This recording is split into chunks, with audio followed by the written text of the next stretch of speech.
A special meeting for the Normal Town Council for July 16, 2018. Where is my clerk? Do you want to call the roll?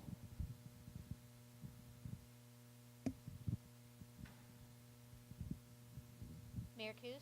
Here. Mr. Fritzen? Mr. McBride? Here. Mrs. Cummings? Mrs. Lorenz? Here. Mr. Preston? Here. Mr. McCarthy? I want to go ahead and call a special meeting of the Bloomington City Council to order. And Madam Clerk, would you please call the roll? Alderman Matthey, Alderman Sage, Alderman Lumway, Alderman Burgess, Alderman Painter, Alderman Schmidt, Alderman Hallman, Alderman Bray, Alderman Black, Mayor Renner. Thank you very much. And I'm going to turn the microphone over to my colleague, Mr. Mayor Chris Coos. We'll begin with a pledge of allegiance to the flag. I pledge allegiance to the flag of the United States of America, to the republic for which it stands, one nation, under God, indivisible, with liberty and justice for all. We do have a public comment session here. If I could see a raise of hands of people who would like to speak. I have one person. All right, Mr. Sela, why don't you come right up here? You know the rule. Oh, yeah, he can do it from right there. Please hold your comments to 3 minutes and state your name for the record. Hi, I'm Carl Sela. I'm from Normal. Let's see what we got here. Sorry, I wrote this out on my way here. A multi-sport facility like the one we will see discussed shortly is a great idea for a community that finds itself flush with cash due to an unexpected economic spike, that has a definite shortage of sports facilities already in the community, has no history of private undertakings to support sports, and lacks the entrepreneurial spirit and experience that would be needed to make a comparable private undertaking successful. However, Bloomington Normal meets none of those qualifications. Zero. We're at the end of the years where State Farm made our local economy almost indestructible, as they are significantly reducing total wages. Our community has ISU, Wesleyan, multiple high schools, multiple park facilities, and of course Heartland here to host any sport one would care to participate in. The Pony Baseball League has shown that private sports facilities can work if the sport participants truly want them. And with State Farm, country companies, ISU, and Wesleyan, among others, there's no shortage of business acumen available to make a private undertaking successful if such a facility were actually needed in the community. Bloomington Center for the Performing Arts is nice, but it has not made us a mecca of arts as promised. The Coliseum was also touted as an economic godsend, but it continually bleeds money and has been rife with corruption on top of that. Normal was long a pillar of economic responsibility, but is now tens of millions of dollars in debt. I definitely see the appeal of this undertaking. It's exciting and sexy and provides plenty of photo ops for those who promote it. But I urge both councils not to double down locally on the same tax and borrow and spend more policies that have left the state of Illinois both a laughingstock and the nation's largest source of people moving away. Bloomington Normal needs government that will focus on our biggest asset, the quality of our people, and not on creating tax burdens and excessive regulations, as the state of Illinois has, that encourage those best people to move elsewhere. Please keep this in mind and take off your rose-colored glasses before we see the presentation. Thank you.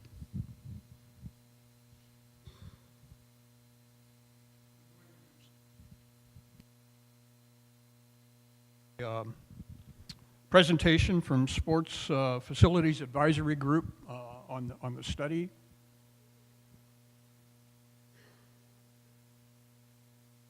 I only saw one person ask. Okay. will receive a report from the Sports Facilities Advisory Group in terms of the market study that they have completed. At the end of that, we'll take questions from Bloomington Council, the Normal Council, and the CVB Board.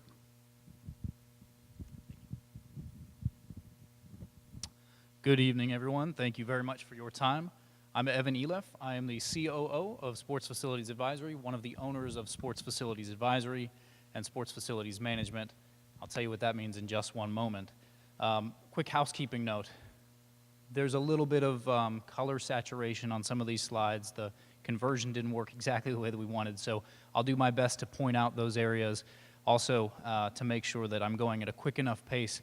There's a lot of information to cover, certainly a big study, a big undertaking, and a lot of data that we've provided for you. So I'm going to go at a pretty quick clip and certainly reserve some time here. Know that your time is valuable, and thank you again very much. In terms of what I'm going to cover over the next 30 to 45 minutes, just depending on the pace, one, give you a reminder of the project that we were engaged for. Two, tell you who we are and what we do.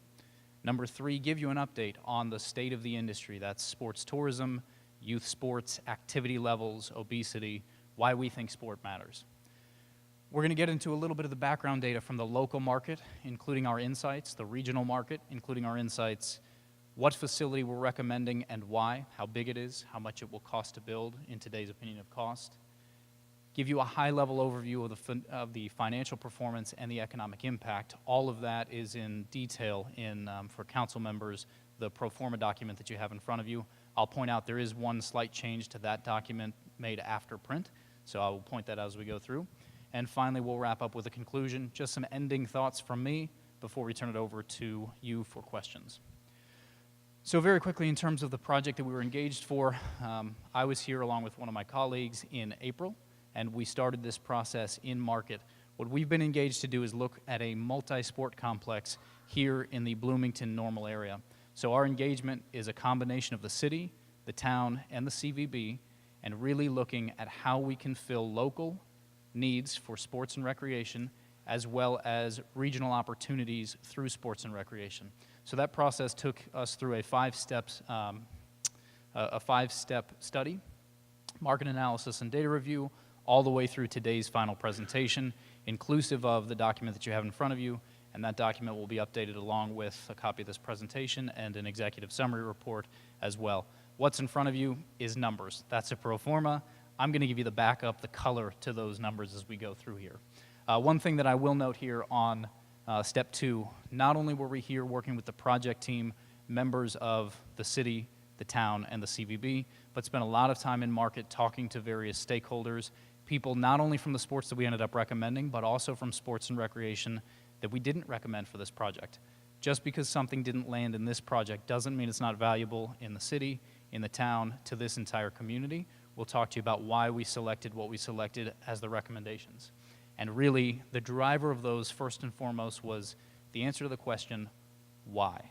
Why a new sports and recreation complex here in the area?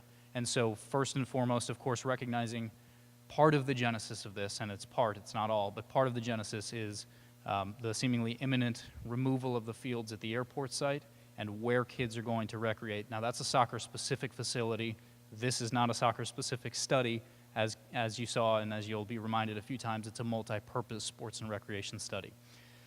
But through that process, there were four primary definitions of success that many of you in the room helped to shape. Number one, that in order to be successful, if we were to turn the clock back, actually turn the clock forward 10 years from now and then look back, what would this facility have accomplished? And so at an overarching level, number one, it's got to create economic impact. Now, number one doesn't mean it's the top priority, but that was the first one that was identified. So it's got to be a source for new visitation and new spending in the community. Number two, it's got to help create a regional destination. That's a regional destination in terms of two things, tournament as well as the quality. And the quality of sports and recreation assets is increasingly important to people moving in, whether those are people with families already or people who think they're going to have families in the future. They want to know that the location they're going to is making an investment in sports and recreation. Number three, operational sustainability. This can't be a long-term burden. It's got to have operational sustainability at a focus. Now, that doesn't mean necessarily that a facility has to break even. It means that it's got to be sustainable for the community. There are a lot of questions left to answer, what the funding sources are, what the operational sources are. All of those will be immediate future next steps as you start your discussion, but it's got to be affordable in this community. And number 4, it's got to help drive sense of place and quality of life. You can talk about the regional destination, but there's not much more important than serving your locals and creating a regional destination for residents, right? A reason for people to move here, a reason for people to stay here, a reason for kids who grew up here to come back here as adults. Quick overview on who we are and what we do. SFA and SFM, Sports Facilities Advisory, that's who is engaged for the study. Simplifying this slide, we have 2 scopes of services. We help to plan and fund sports, recreation, wellness, entertainment, and event facilities all over the country and internationally. SFM, Sports Facilities Management, we develop and we manage those projects and those processes. Today, we've got 27 facilities either in development or under our management. We work with dozens more. We do this more often than anyone else, and part of the reason is because you can engage us for one of those scopes of services, plan, fund, develop, manage, or all of them. For this project, we are only talking about the planning process. Funding comes immediately next. The concept here has been developed as a publicly built, publicly operated facility. Now, public will probably change a little bit, and I'll show you that in a moment, but in terms of our history, we were founded in 2003. We've done this kind of work for more than 1,500, actually at this point it's more than 1,600 communities, so this is a little out of date. More than $8 billion worth of planned facilities. Now, not everything that we plan becomes operational. In fact, the vast majority don't, and there are usually good reasons for that. Those definitions of success that were outlined at the front end, they have to be met, and not every project can meet them. In terms of our impact, we, in those facilities that I mentioned, over the last 3 years alone, we've had more than 50 million visits. We have created hundreds of millions of dollars in new spending in communities that we're working for and working with through sports and recreation. And finally, the thing that's most important for you to understand is our mission. We exist to dramatically improve the health and the economic vitality of communities that we serve. We know sport is a powerful vehicle for that. If something isn't built for doing those things, helping economically, helping socially, helping educationally, and doing it at an affordable rate where kids can afford to play and families can afford to play, we don't really want to be part of it. I will touch base on this last bullet under the second line there, public-private partnerships. If you were in our office 5 years ago, you would have heard the phone ring, you would have seen emails come in, you would have heard conversations, and you would have seen a relatively small portion of our portfolio was represented by public-private partnerships. Today, about 80% of our projects have some level of public-private partnership. On the public side, it's expensive to operate publicly. It's expensive to build in some cases, particularly in states like Illinois. On the private side, it's difficult to get a return on investment if you do it alone and you have those objectives of serving the community, because you just simply can't generate enough revenue to cover some of the current expenses for construction. And so through that process, the shift that we've seen over the last 5 years in particular is a major uptick in public-private partnerships. Knowing this community like we do, not nearly as well as you, the experts who live here and work here and are responsible for the people here. But we do understand that there are a lot of private people, there have been some private concepts, certainly some private facilities that have been successful, and some major employers in this area. We would encourage that as part of the next step. Look for those public and public-private partnerships. I mentioned that the vast majority of projects don't get funded. In fact, the vast majority of projects don't even come through our filter. If you sat in our office today, we have about 40 inbound requests for calls, or for service rather, on a weekly basis. We only end up serving about 5% of those. Depending on the quarter, it's 3 to 5%. And once we have weeded out 95% of those projects and served the other 5%, even still, they're not all going forward as feasible projects. Even if something's feasible, it doesn't necessarily go forward. But 30% of the projects that we work on, we call feasibility no. And that's because you've got a definition of success and you've got a market opportunity. And those things can't mesh. That happens because you don't have enough money to build the right complex, because you don't have enough money to operate it, because the market isn't primed to achieve, whether it's your operational goals, your economic goals, it's just not going to work in the way that you need it to, and we don't recommend moving forward. 20% of our projects come back as feasibility, yes, which means it moves forward, it meshes, the definitions of success and the reasons that you want to do it mesh with the opportunity in the market. But where we do our best work is in the 50% in between. We call that feasibility yes if. That's where you have to get creative on what you build, why you build it, what your funding sources are, how you operate it, what those public-private or public-public partnerships excuse me, become. Last thing on our company that I want to share with you is I meant it when I said that we exist to improve communities. One of the things we're really proud of right now is Project Play 2020.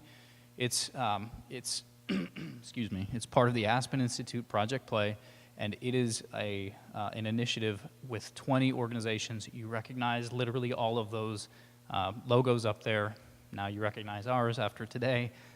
We're working with some of the biggest names, biggest companies, and biggest organizations in the industry and outside of the industry to deliver what good looks like in sport through multiple communities. So we are looking at how to train coaches, at how to decrease costs, at how to build for local leagues and make sure that locals are supported through sport.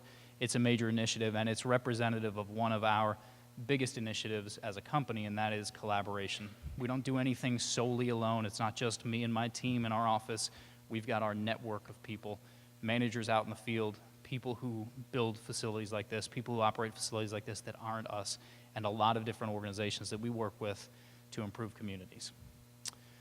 Give you a quick overview of trends in sports. So this is the first one that you may already be aware of, particularly if you're sitting in a seat as staff or as an elected official, sports tourism.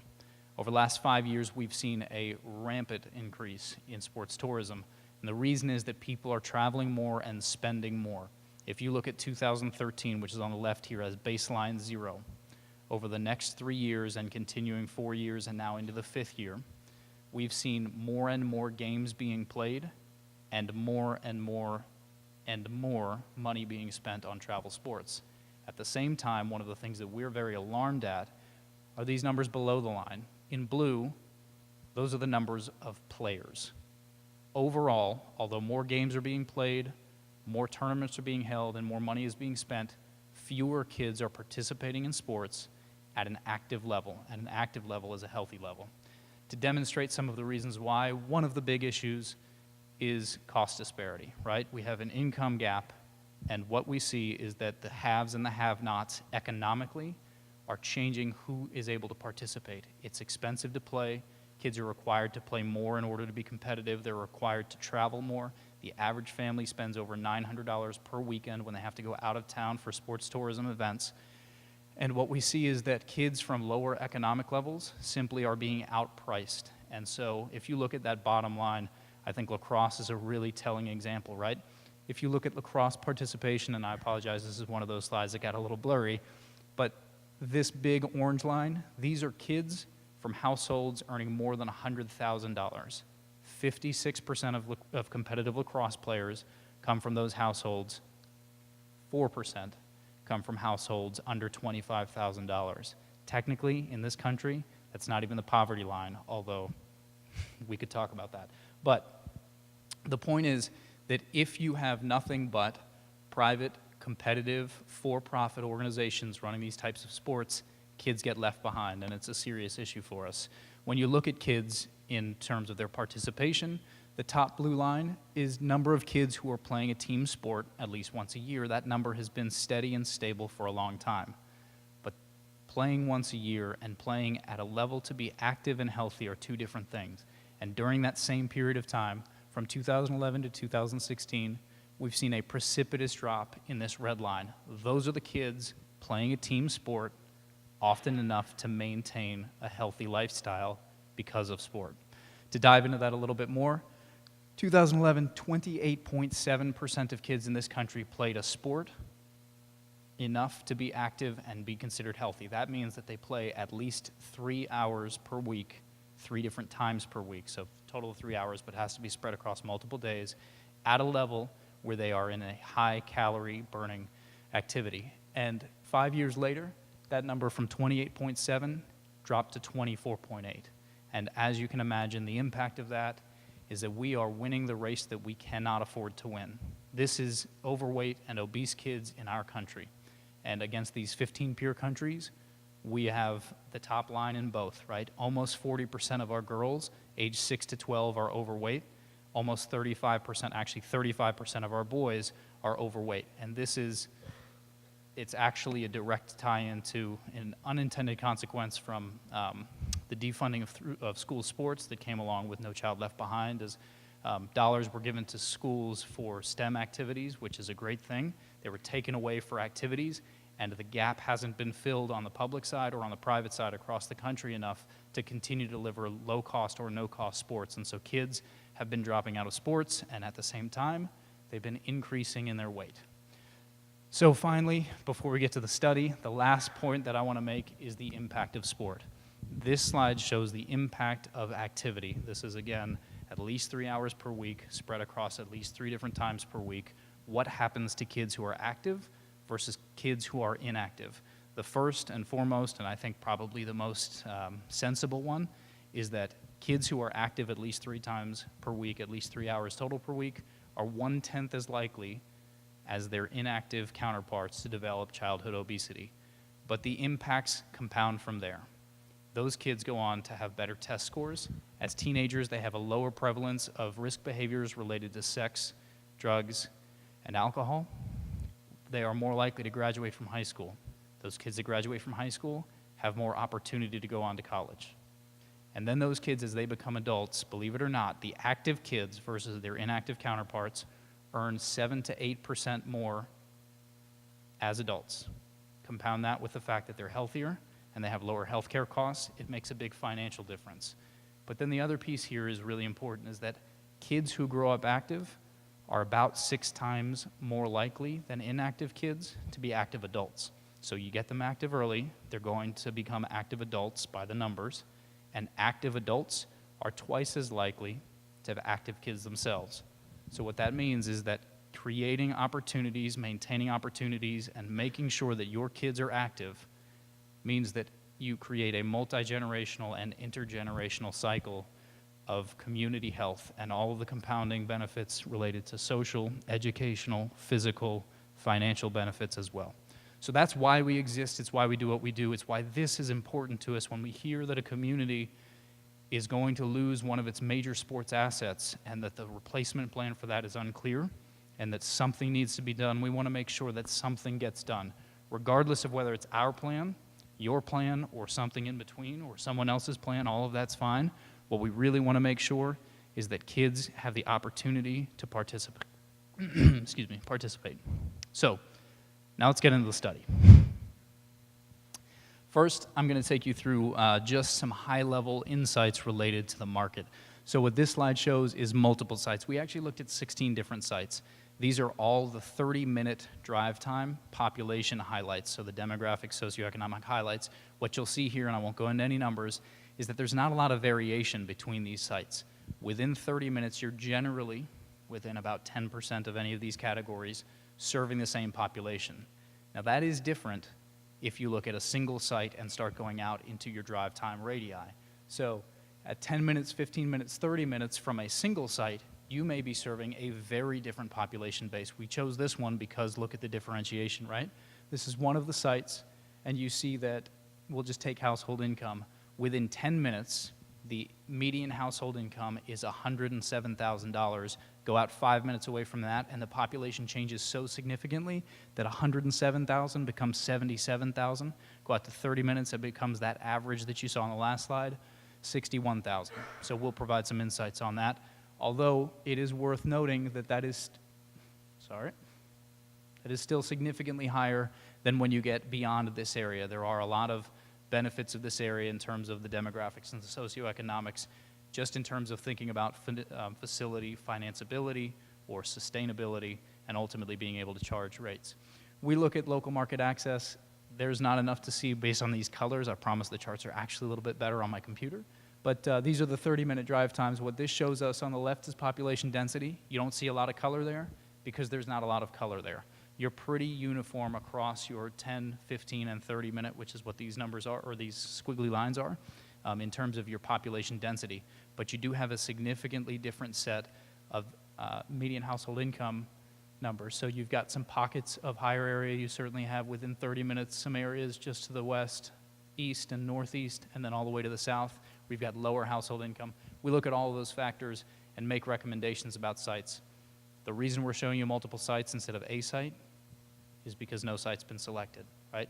We know that a site will have to be selected in the future, but to provide you with some insights, I'll do that in a moment.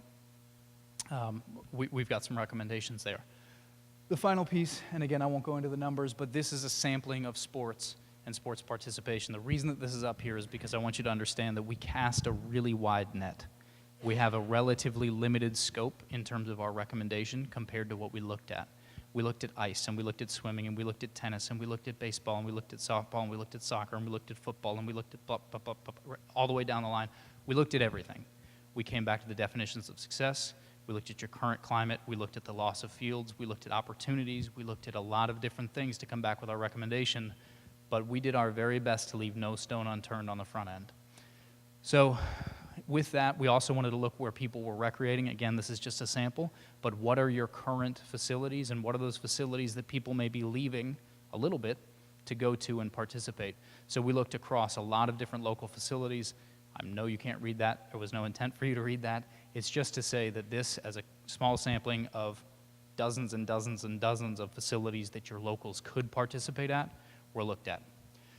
So I'm going to wrap up local market with some local market insights. Number one, from a site-based perspective, there are a large number of sites that could host a complex, right? We have a lot of space that is required by outdoor fields in particular, and there are a lot of sites that are big enough in this market that could support that. Now, the benefit of those sites across your local population or across your city and your town, you know, each one of them has their pluses and their minuses, but as I showed you before, the 30-minute drive time, not a lot of variation, but the sub-30-minute drive times certainly can be a lot of variation. So we know that when you select your site, site location will matter in terms of some of the funding that you may be able to get and in terms of the service that you may be able to provide.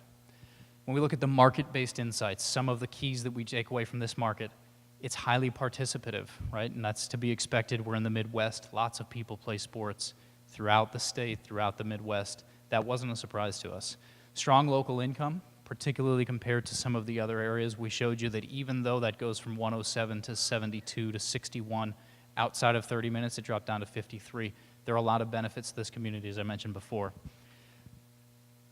In terms of the greatest need that we saw, that we noticed through the data and through conversations with a lot of stakeholders, is indoor turf space. Right now, for indoor turf activities, particularly during the winter, people are primarily going away. They're going to Peoria and others, and they are having to travel out of market, and that means that a lot of kids aren't able to continue their sport or continue their activity throughout the winter months.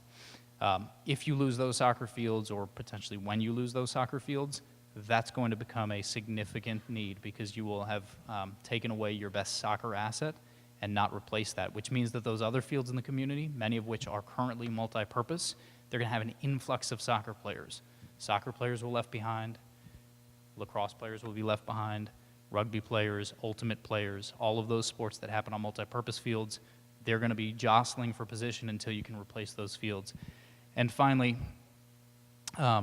the other piece that we needed to recognize here was that for use of fields currently, because fields were starting to come forward as a real high need here, the rates that are being charged currently are well under market value, and we needed to be aware of that, both in terms of understanding what the realistic opportunity is and what the best practices would be for ensuring that something doesn't become a long-term taxpayer dollars because it's not all supported by taxpayer dollar for non-users, but also starts to stair-step and implement a fee structure that gets you progressively closer to and then at what is fair market value. Finally, facility-based insights. Based on everything that we saw, indoor, outdoor, field complex started to rise to the top for your locals. Additionally, that a tournament-capable facility really needed to be looked at in order to meet the definitions of success. And finally, it can't be about soccer or a single sport. It's got to be about something that increases the diversity and the versatility of that. It's got to drive density. It's got to serve a lot of people. So we wanted to make sure that this was clear. Multi-purpose is absolutely key, not just looking at a single sport. Regional market overview, some of the same information. I'm going to go a little bit quicker here to pick up the pace. But number one, we look at the regional drive-in market as 4 hours. So we break down a lot of different drive times, but within 240 minutes, you have over 25 million people that can be serviced by a tournament-capable regional draw sports complex. We looked at the same sports participation. It's one of 68 factors, or it's some of 68 factors that we include in our analysis. Then we looked at where people are playing, regional events that are currently taking place. We analyzed more than 675 different regional events that happen on an annual basis. That's not just soccer and lacrosse, it's also BMX, and we looked at swim competitions and ice hockey tournaments and figure skating. We looked at everything that we could look at. More than 675 different events that we analyzed, and we broke down where are they happening, when are they happening, how are they being delivered, as well as the facilities that those are happening in. So 250 different quote-unquote tournament-capable facilities. Now, not every facility is built the same, operated the same, managed the same, delivered the same, right? So just because you have the capacity to host tournaments doesn't mean you are a premier experience, but we did look at all of those facilities that can and do host tournaments to understand what your best option for competition would be and what some of those key competitive value propositions would be. So thinking about those value propositions, number one, Central Illinois. Right? You've got a good location and great accessibility to the entire state. You're already seeing a lot of state games from some of your organizations, your Special Olympics, Paralympics organizations. We spoke with them. We understand that centrality, accessibility have been a key factor in getting some things here already. Number two, that the 60-minute and 240-minute regional drive time, again, it's got a minimal difference in terms of what those individual sites might bring, because most of those people that are coming from away, they're plugging into their GPS. So 10 minutes from one direction or 10 minutes in the other typically won't make a huge difference. And then number three, I mentioned before that site location for local would matter for both funding and service. If we think about the regional drive-in population, it's going to matter for funding, and it's going to matter for some of your other factors, but service will be less important in terms of the precise location. And part of that is because of the community that you built here and the access to other supporting service providers, which I'll talk about in a moment. Market-based insights, highly participative, as I mentioned before, large regional at more than 25 million people. On a sub-regional basis, there's reason to expect that some of your indoor turf facilities can be successful. From a regional basis, you have a lot of sports tourism destinations that have been successful in what their own definitions of success are. Not all of them, actually many of them are not reaching financial sustainability, but many of them are reaching their definitions of success across a lot of different sports. And then the final piece is this community, relative to other markets of this size, does have a high number of supporting service providers, hotel rooms and your occupancy throughout the year, as well as restaurants. And so we look at those as some of the key factors in addition to retail and other entertainment options.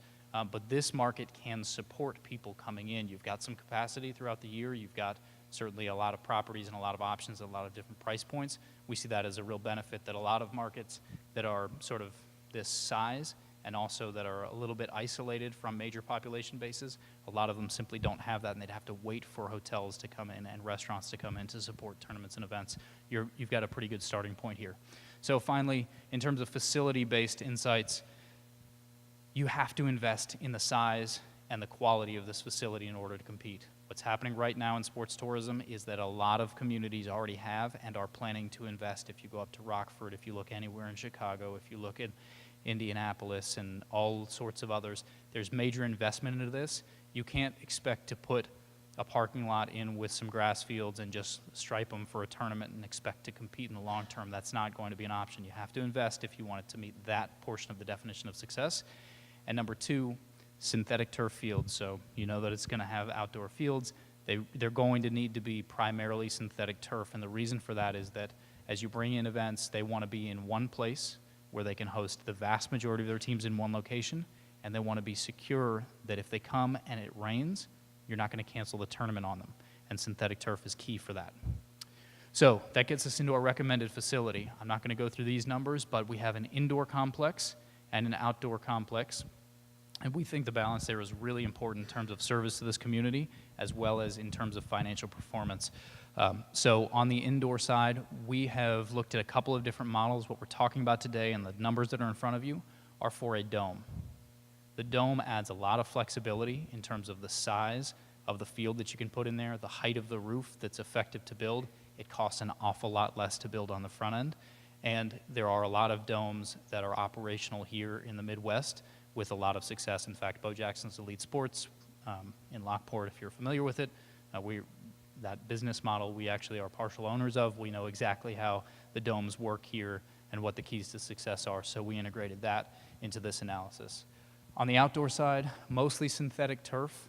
I will talk about this, actually, I'll just go to the summary slide. It'll be a little bit easier for you to see. But this summary, and I promise on my computer, summary was on the same line.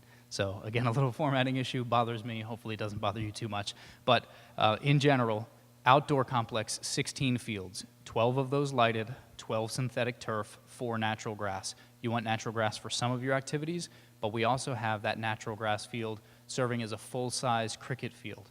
So there are a number of cricket pitches in the Northeast. There are not a lot of cricket fields, full-size cricket fields, and one of the things that we found through our data collection and through our interviews was that you have a pretty significant cricket population here, primarily going up to Chicago on a regular basis. We'd like to bring some of those Chicago people down here with this asset. And so cricket, we think, is unique to you. We don't recommend cricket in many communities, but we do think it's a big opportunity here. As well as the dome, it's 130,000 square feet. That's because it's really effective to build at that size. That gives you an oversized field. It can be cross-lined with 5 multi-purpose fields. And then another key difference maker for you, you can run 2 full youth baseball or softball fields at 225 feet in this facility. So we looked for the most dynamic, most flexible, most usable, most useful facility for you. In terms of cost of development, as we have gone through this and looked at some key assumptions, keep in mind that, for example, we don't have a site, so we don't know what the cost of land might be. We've put in a placeholder based on some averages, but one of the key factors we recommend is let this be an anchor, go pay less for land, and let the value of the land that surrounds be developable and become increased in terms of its total value, which happens in pretty much all of these instances. But land costs, we've got at about $3 million. Hard cost, that's where a lot of your not only your foundation work, but your paving, your grading. You have a pretty undulating territory here. You'll have to do a good bit of site work that we've estimated, although again, it's not site specific.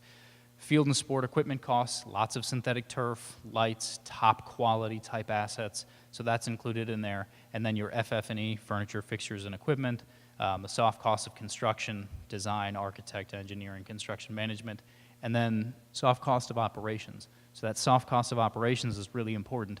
You can't build it, cut the ribbon, and expect it to be functioning. You have to pre-book it, pre-market it, hire the staff in advance. You have a lot of operational startup costs that come from just preparing the business and training the staff and getting the word out there and pre-selling the business and making sure that when you do cut that ribbon, it's not assuming that people will come, it's that you already know that they're coming, and so that's all wrapped up into that. Any of these numbers that we're now getting into, complete detail in that pro forma, so it is really in-depth in detail. It converts actually into a first-year operating budget, so every line that you can expect to be in your P&L is backed up here. All of this is summarized and then the complete backup behind it, or in that case, in front of it. Financial performance overview, I'm going to be high level because I don't want to drown you in details. So this is what your set of programs looks like, and this is how each of those programs generates revenue in the first year and then grows up to year 5. Not going to go into depth on any of these individually, but that was also spread apart. But these are your top revenue generators by category. Important to recognize here, number 1 and number 2, food and beverage and outdoor tournament rentals. Those come in as number 1 and number 2 because right now you're not charging a fair market value for your local field use, and we know that you're going to have to stair step up into more. Now, this is actually at year 5, so this is at full maturity, and we're still capitalizing more on outside dollars to come in than we are relying on locals. So your number one sources of revenue, and food and beverage is primarily driven by tournaments, is food and beverage sales, and then number 2 is tournament rentals. Number 3 happened through the new facilities here and the fact that we believe strongly that that indoor dome component can be the revenue center that helps to offset the cost of delivering fields. And make no mistake, in almost every case across the country, fields cost money. If you can build a dome, you can do it effectively, and you can have this differentiated asset that we're talking about, you can then also charge more, you can manage it more effectively, you can bring in outsiders that are coming on a Tuesday night, just not just on a Saturday afternoon. And so you can generate your next 3, 4, and 5 revenue streams come from those new indoor programs. It's not until we get to line item 6 that your outdoor field rental comes up, and then you see youth development, secondary revenue, and other piling in there. So prioritizing dollars from outside, then new activities and programs, then the replacement of your fields into this new complex. Each one of those revenue lines has its own operating expenses, what we call the cost of goods sold. Those are the direct and variable expenses associated with servicing that revenue. Complete detail on every single one of these in that full pro forma. And of course, we've got the operating expenses that are your overhead, or as we call them, operating expenses. That's your full-time staff, that's your facilities cost, that's your cost of operating the business, the things that you're going to pay no matter what, whether you've got 100 teams or 10 teams there, you're going to have those fixed costs. So those are included. And what that gets us to is EBITDA, earnings before interest, tax, depreciation, and amortization. And that is just simply, that's your operating cash flow. So if you take your revenues minus your cost of goods sold, minus your overhead expenses, and you look, it's going to require an early year subsidy, and until it gets to maturity, it's going to require a decreasing but ongoing subsidy. We've done a 20-year outlook. In that 20-year outlook, this converts from essentially break even to actually a positive number by year 6. That's the maturation process. But we take a conservative approach. If you look at facilities that we've actually planned, funded, opened, and managed, we're typically hitting year 4 or year 5 in year 1, 2, or 3. And so we have a history of being conservative on this end because we want you to plan to have enough money to help sustain it through early year maturation and until it gets to the point where it's self-sustaining. If you look at cost recovery as a percent, this is just what percent of your costs you're covering through revenue generation, years 1 through 5, 72% up to 99 point something that rounds up to 100% by year 5. So spending inside the facility, inside the fence, right, on the fields and in the dome, that's one thing. But we're also looking at a tournament option, and so we look at the economic impact. These are dollars that are spent in this community that wouldn't be here but for a tournament or event that's coming in. So we categorize non-locals as anyone coming from more than 90 minutes away, and when they spend, they create economic impact. So that is, again, new spending. The first thing that we do to understand that is we project the number of events that can be run. Between all of your events, soccer, lacrosse, rugby, everything else, we again have taken a conservative approach, 8 events up to 15 events by year 5, and you can see the backup on those events in terms of size, number of teams, how they grow, how they change throughout. There's a backup P&L for that. That converts into economic impact drivers, as we call them, the number of non-local days in the market and the number of hotel rooms generated. So a non-local day in market, if I come in and I have a family of 4, my son's playing soccer, my daughter comes with me, and it's me and my wife, that's 4 people. And if we spend 3 days in the market, that is 12 non-local days in the market. Each one of the 3 of us, each one of the 4 of us over 3 days. So that converts into a lot more days than nights, because first, we spend more days than nights. Second, 4 of us spend the night in the same hotel room. So that's why that number is so much lower. But what we also do is we look at how much people will spend each day that they come into market, and we break it down based on your average daily rates, on your average daily expenditures, and on literally hundreds of other tournaments that we run, or we have conducted the surveys for, or we have analyzed the surveys for, to then create a local spend for you. This is specific to you based on your hotels, restaurants, retail, entertainment, et cetera. And we get to about $90, $91 per person per day when non-locals come in. So 90 minutes away, you come in, you spend $91 per day. If you do the math on that, those number of non-local days times that $90.66 gives you your economic impact. This is new spending and direct spending only. $3.1 million, but as those 8 tournaments grow to 15 tournaments, and as the number of teams in those tournaments grows annually, as the tournament matures, you get larger tournaments and more tournaments. So by the time you hit 15 tournaments in year 5, it's almost, sorry, it is $9.5 million in this community that, once again, would not be here but for those 15 tournaments. And all of this is based on real-world operations facilities that we manage and regional facilities, looking at all the competition and taking a conservative approach to how you compete. The other thing, the other thing I want to mention to you, you see that there's a big number and then you see there's a really little number. That 0 there, we don't project, unless you ask us to, indirect spending. Indirect spending is basically the recycling of dollars. So if I come in from Florida and I spend my $90 per person, some of those $90 then get recirculated in the community and recycled in the community. That's called indirect or induced spending, and we don't really like it. It's kind of fluffy for us. So we are only focused on new spending that we consider direct spending, not the recycling of those dollars, so that's why it's a 0. Final thing is, if you generate all of that revenue, yes, it's new money into your hotels and your restaurants, etc. It's also new tax revenue dollars, and this is the one difference between the packet in your hand and what's on this presentation.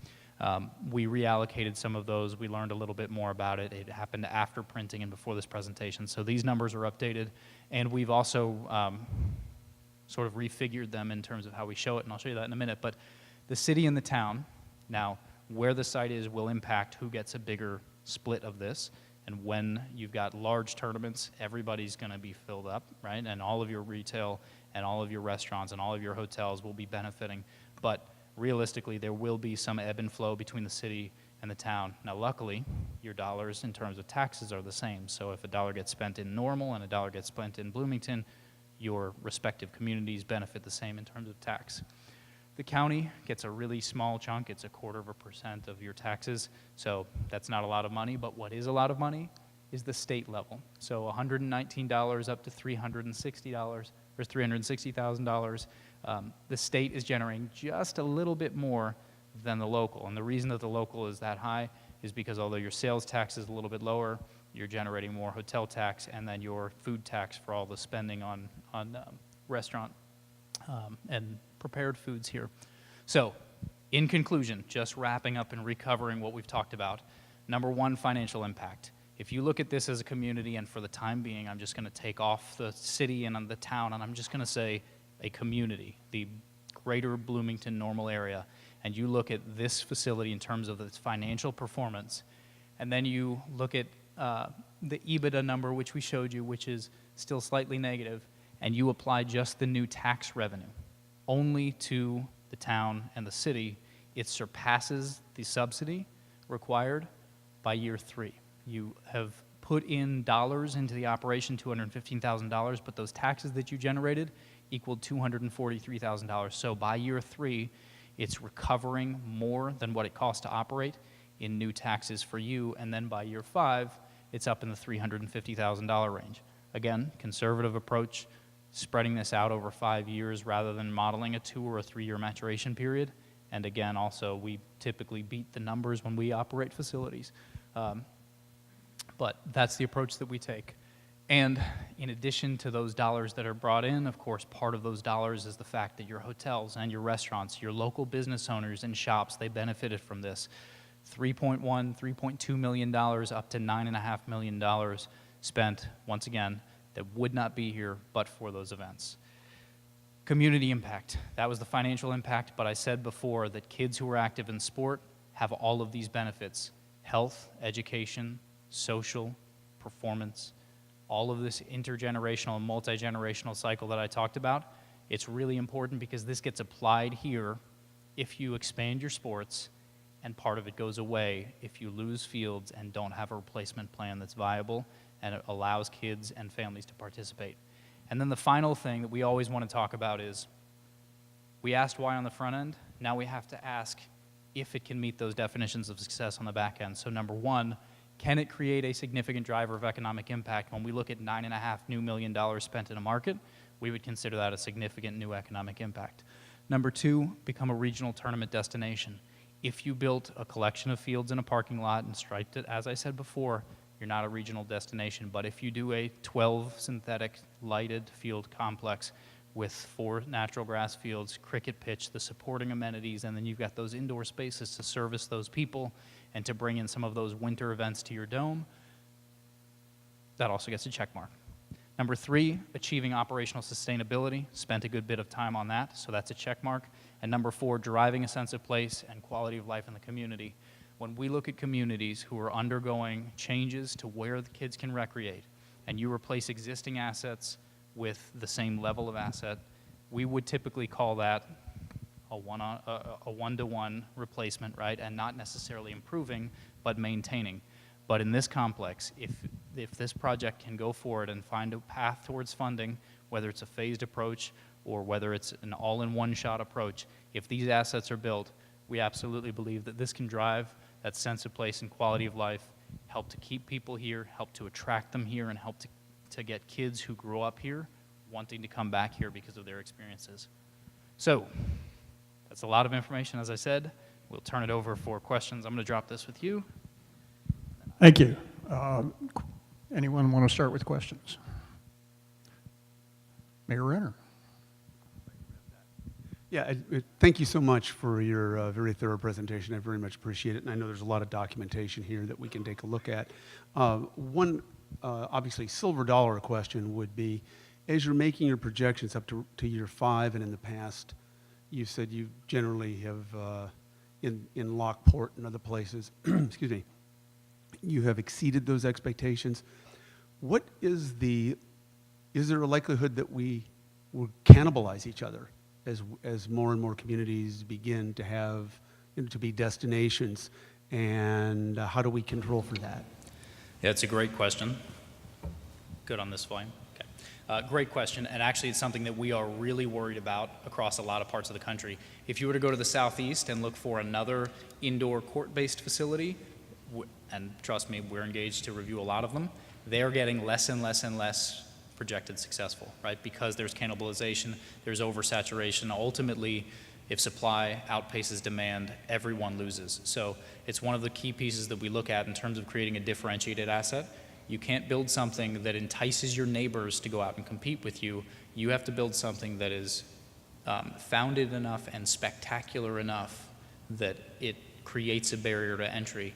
The second piece is we don't ever look at anything as being simply used for tournaments and events, right? We started with the local programming, we looked at the local programming, and we wanted to make sure that you are serving your locals through this facility, that you're not grossly overbuilding for them. This is not a 60-field recommendation, this is a 16-field recommendation, and part of that is because we think that's what's responsible.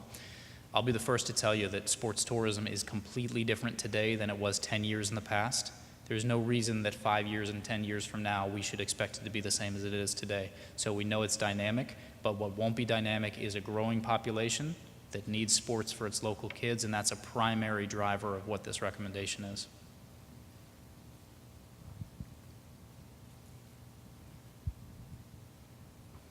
Related to Mayor Renner's question, obviously, or I'm going to assume that we're not the only community in the Midwest that is considering a new facility like this. In your estimation, what kind of time frame are we looking at for this to remain viable?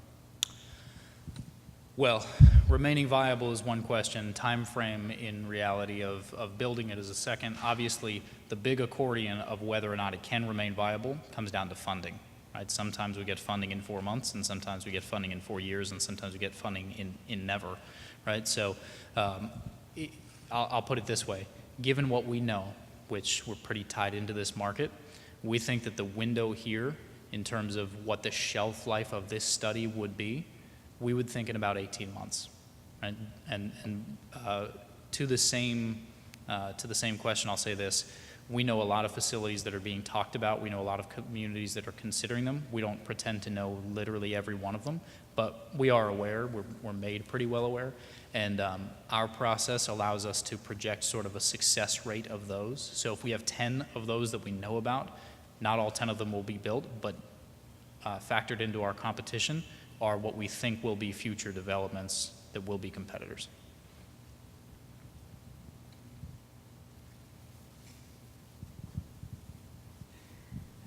I appreciated your point in response to Mayor Renner's question regarding this being focused on the local community as much as the non-local community.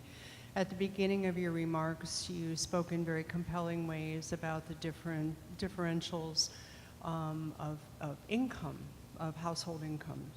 And it seemed to me that a lot of your high-level numbers have to do with rentals and that sort of thing.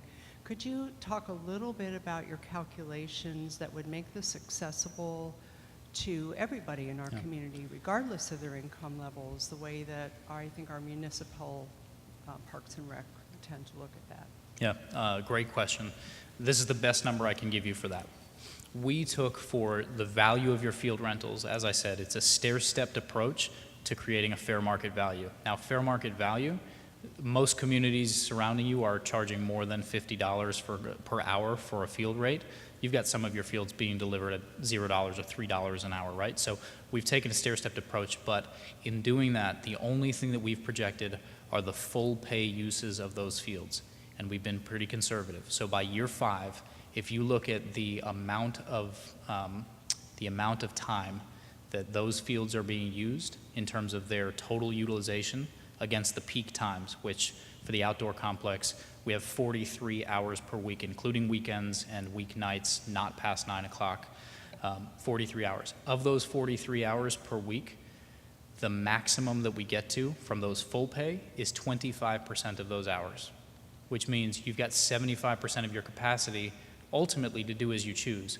Our recommendation oftentimes in these types of facilities is to create a stair-stepped pricing structure where your local programs, your nonprofit programs, your low-cost, no-cost programs, they get a credit, a waiver, or a reduced fee against that total time. So there's plenty of inventory within this model, and that's one of the reasons that we built the 12 fields, so that some of your local programs, particularly your local recreation programs, shorter seasons, sports sampling, volunteer coaching that are trained, right, those types of things that can come in and be those factors, you've got plenty of time to help to reduce those costs or create a different structure as you go forward. But we wanted to make sure that we had that capacity so we weren't leaving kids behind by only building enough for the kids that can afford to pay.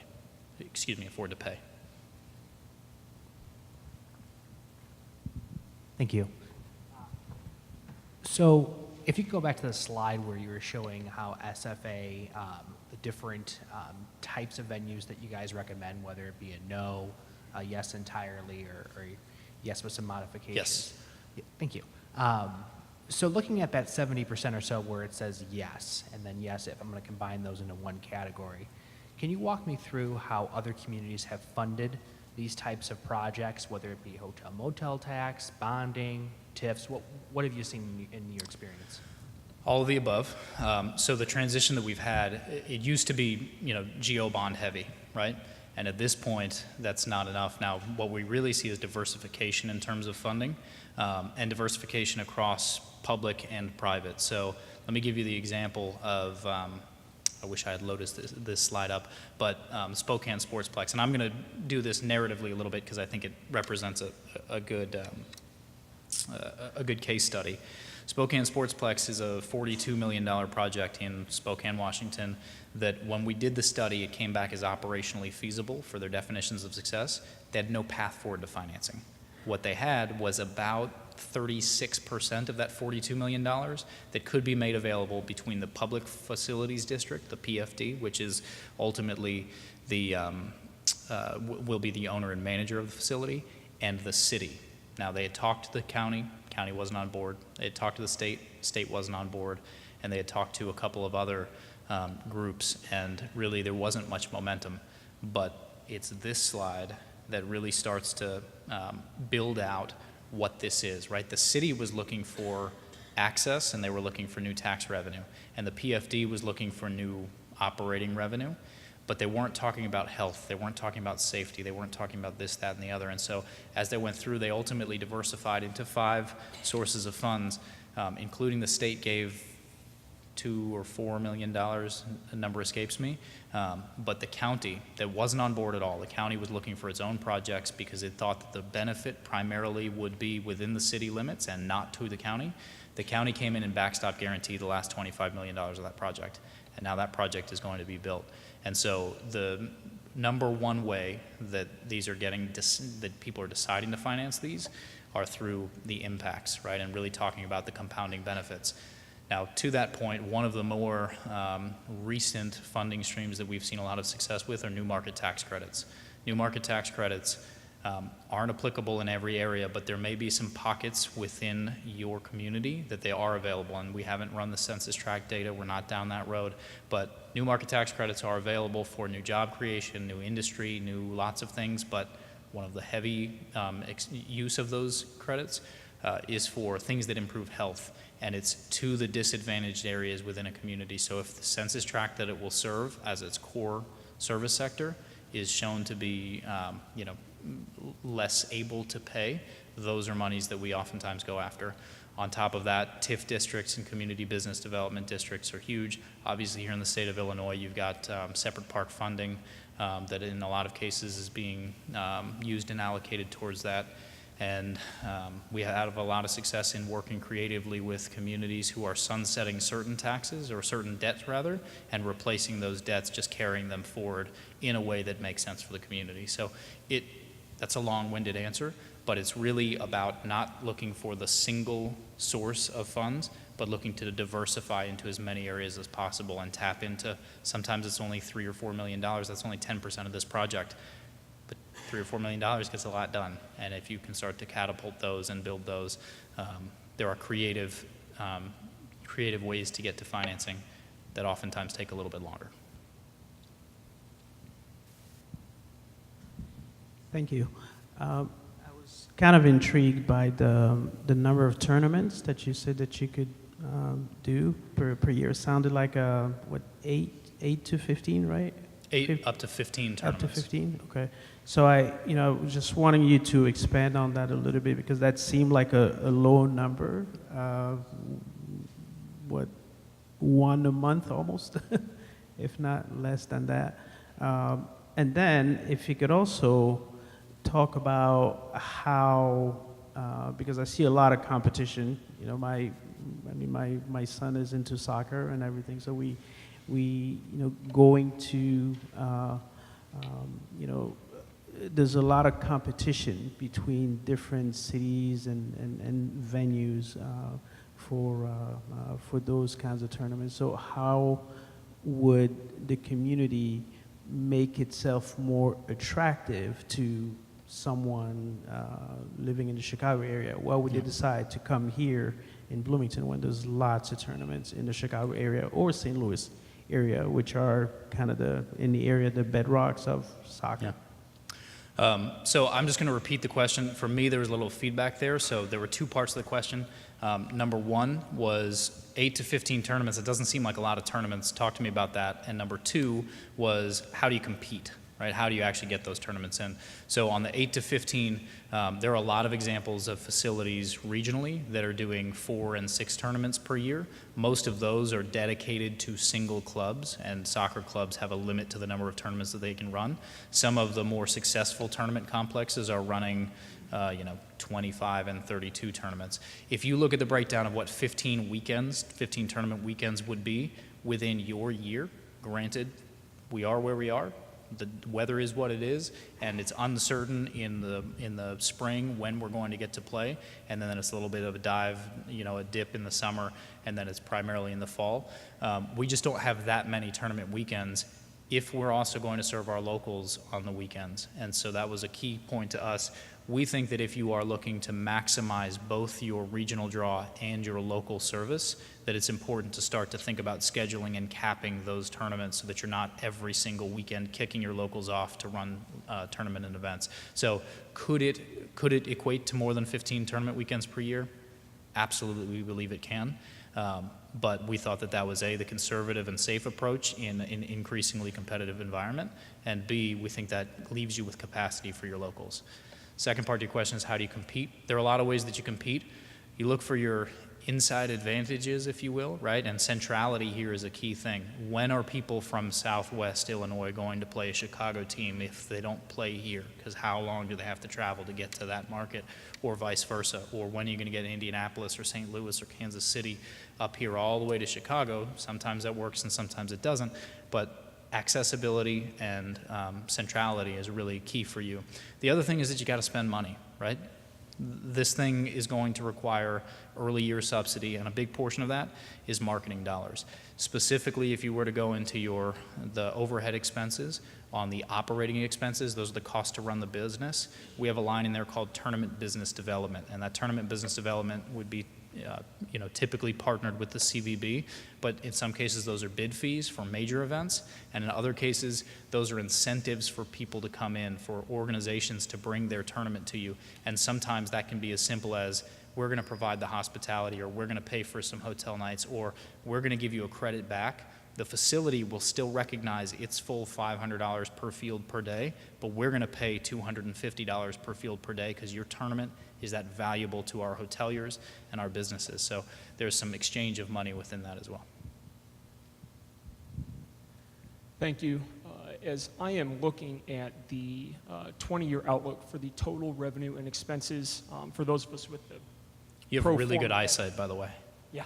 It's meant to be digital. I apologize. It doesn't print that well. It's taken me about 20 minutes to read it, but I've gotten there. Yeah, it's page 11 for those with the packets. It's showing that there are quite significant figures for capital replacement, both at the 10-year mark and the 20-year mark. Mm-hmm.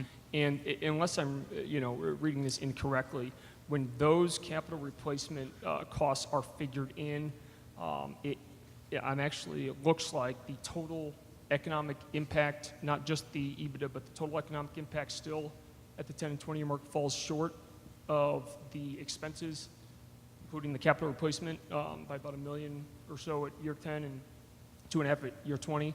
Yeah. Am I reading that right? Yeah, so how the numbers line up, I'm not exactly certain. Let me explain the difference to you and then talk about how that sort of breaks down in most communities. The reason that those are in there was that you'll have capital replacement, starting in year 6, 7, 8, something's going to be breaking, right? So we actually recommend spreading a sinking fund for capital replacement.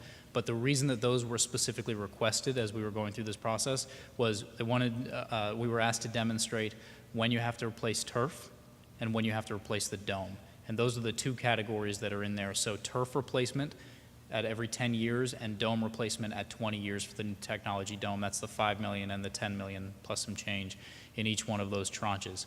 Now, how that lines up, again, I don't know the numbers. We could talk about it offline. But I would remind you that in any endeavor that municipality undergoes where they're going to own a facility, you're going to have capital requests and capital costs. And in reality, the capital costs are going to be a little bit more than that. One of the differences here is that if this community was doing something purely for local recreation, you'd have no revenues to offset that, right? Because you are only charging a few dollars per hour for your fields. You're going to need new fields. And you could make some changes and some decisions on that. So it's an investment, not just a one-time investment, but it's a long-term investment into whatever the property and the ownership is. And the goal is to offset some of those expenses. We don't expect this facility to ever pay its own debt, either on the front end or the capital replacement, refinancing debt, whatever it may be. But that was meant to show where those major tranches that you wouldn't otherwise normally expect if you were just building a grass field complex.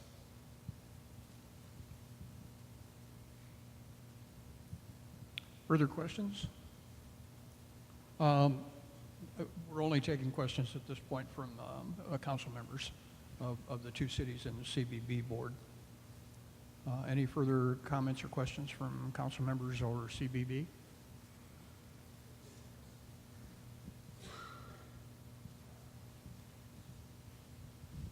I guess this is more a question for us, is where do we go from here with this information? I don't know who that's to. Well, I think what we have to do is we have to analyze the numbers, look at it. Both communities and CBB, I think, need to take a hard look at this and start answering some of the questions. Is this something we want for our community? Can we afford it? Can we not afford it? Do we have partners that can help us with this facility if we decide to move forward with it? So I don't think there's any quick, clear answer here. significant amount of due diligence, the first question is, I think, do we want to take the next step and take a look at those things?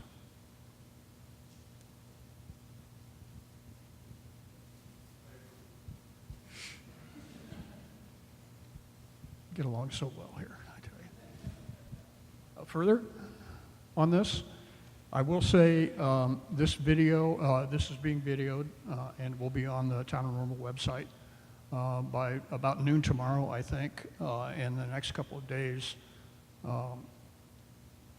we'll obviously make that available to the City of Bloomington to put on your website if you'd like. And this report, the corrected report, will be on our website in a couple of days, and I'm sure it'll be on the City of Bloomington's website. So any of that information will be available as quickly as we can make it available.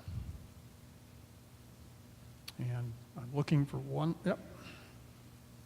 I knew there'd be one more. Thank you. Maybe more of an internal question as well. Will there be an opportunity for more public comment on this, and if our speaker wants to speak to that as well in terms of what you've seen in other communities? At this point, what would be a path for dialogue with the community? You want me to go first? Okay. Every community is different. Obviously, how you interact with your citizens. Oftentimes we see community-wide surveys. Sometimes there's polling. A lot of times, though, that doesn't happen until you start to understand what the funding mechanisms might be. I think that's really something that internally needs to be addressed, because it's going to be hard for taxpayers in the room to not know what tax paying they're being asked to do. So I'd recommend that as an internal next step. It doesn't have to be a full plan. It just has to be a decision to go forward and things to start looking at to understand where the political will and the community will is in support. In terms of the funding, I would add, too, that there have been, I'm not making any promises here, but there have been trial requests from the private sector to look at public-private partnerships on this. And I think, once we start, as council, start making decisions about where we want to go with this, I think we may see more of that. But we have been approached in an inquisitive manner, not saying we're in. They're interested and they want to look at it to be part of it. Well, no more questions here from the Normal Council. I take a motion for adjournment. Moved by Councilman McBride, seconded by Councilwoman Lorenz. All in favor, say aye. Normal is adjourned. Is there a motion to adjourn the Bloomington City Council? Moved by Alderwoman Howman, second by Alderwoman Schmidt. All in favor signify by saying aye. Opposed? Sounds looks like we're adjourned, too. Thank you. And thank you, everyone, for coming.